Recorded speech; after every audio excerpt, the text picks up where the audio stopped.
I am the Tofu Golem. Please enjoy the video. You start by making your phone ready. Check that NFC is enabled and your Android version supports Google Pay because contactless requires NFC.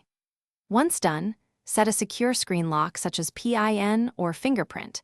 Google Pay demands this for security. Then open the Play Store and install or update Google Pay and sign in with your Google account so your cards and preferences sync. This avoids errors later and ensures the system can authenticate payments quickly when you tap to pay. Next, you add a card and verify it because an unverified card won't work at terminals. Open Google Pay, choose Payment Methods, then Add Card. You can scan the card or enter details manually. Once added, complete the issuer's verification via SMS, your bank app, or a microcharge. This proves ownership.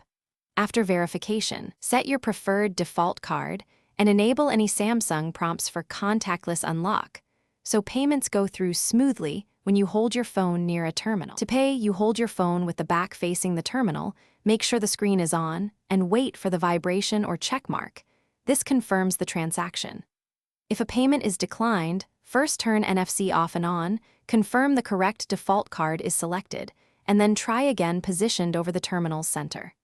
If problems persist, update Google Pay, reboot your Samsung, and if necessary, contact your bank. These steps clear cache states and resolve verification or network issues quickly. Thanks for watching.